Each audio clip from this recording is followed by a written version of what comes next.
nosso trabalho, vamos apresentar uma linha do tempo, fazendo comparações entre o filme e as atualidades. Hipátia foi a primeira mulher matemática da história. Como vocês podem ver, diferente de muitas mulheres da época, seu pai focou mais na sua educação, e após anos de aprendizado, ela se formou em diversas matérias. Já diferente daquela época, atualmente, a grande parte da área da pedagogia é dominada por mulheres. Não só essa área, mas também medicina, engenharia, administração, diversas áreas onde as mulheres conseguiram o seu espaço por direito.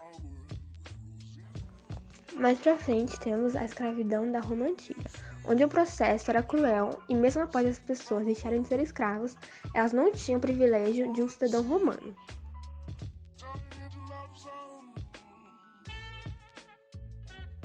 Atualmente a situação mudou drasticamente, porém ainda ocorre a escravidão, apesar de ter leis contra.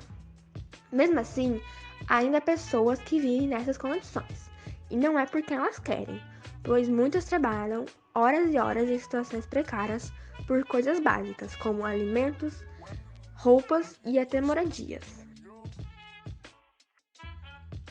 Mais pra frente, temos a guerra entre cristãos e romanos, onde para terminar com tudo o imperador impôs que o cristianismo era a única religião e acabou destruindo todos os templos que não eram cristãos. E também entra a intolerância religiosa, mas isso é para outra parte. Hoje em dia, nós temos a ONU, que é a Organização das Nações Unidas, que é justamente leis para evitar guerras e conflitos.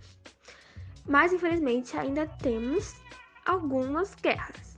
Como referência, atualmente enfrentamos a guerra entre Israel e a Palestina. Mesmo sendo uma guerra antiga, houve um gatilho entre eles que gerou muitas mortes e feridos de ambos lados.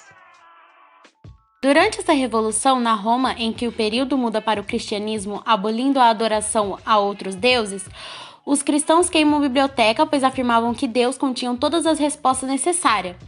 As ordens do imperador e do patriarca de Alexandria, Teófilo, incluíam a demolição do templo de Serapis, onde Teon, pai de Hipátia, guardava os últimos pergaminhos da antiga biblioteca de Alexandria, queimada na invasão durante o governo de Cleópatra VII, por volta de 48 anos antes de Cristo. Com todos os pergaminhos de Euclides e boa parte da produção de conhecimento daquele período, inclusive do próprio guardião e de sua filha. Hoje em dia, a triste queima de 200 anos de história. O prédio que já abrigou um dos mais importantes acervos de história natural da América Latina, hoje parece mais um sítio arqueológico. 3 anos depois do incêndio que destruiu o Museu Nacional no Rio de Janeiro, a rotina de seus funcionários ainda é de entrar nos destroços do Palácio de São Cristóvão para escavar, peneirar e catalogar itens ou fragmentos deles, que não tenham sido reduzidos a pó. Uma perda traumática, absoluta e irreparável, uma tragédia, uma vergonha internacional. Foi assim que os investigadores, historiadores, antropólogos brasileiros e portugueses, ouvidos pelo público, descrevem o impacto do incêndio. A intolerância religiosa. Em 412 d.C., com o falecimento de Teófilo, seu sobrinho Cirilo assumiu o patriarcado de Alexandria, com maior hostilidade contra os não-cristãos da região. Mesmo sendo cristão, Orestes, o prefeito, não queria dar poderes e força para a igreja, mantendo o controle da cidade em suas mãos. Em um conflito entre judeus extremistas e cristãos, houve um massacre e Cirilo ordenou a expulsão de todos os judeus da cidade, deixando Orestes furioso e levando-o a comunicar a interferência do patriarca ao governo de Constantinopla. Cada vez mais o cristianismo dominava a cidade, através de discurso de ódio e práticas violentas, incentivadas pelo patriarca de Alexandria e ignorado pelo poder político romano.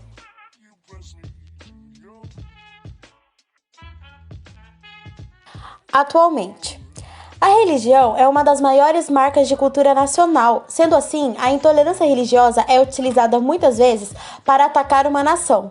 Vemos como exemplo o ataque às religiões islâmicas como um ataque à cultura e à nacionalidade dos povos oriundos do Oriente Médio.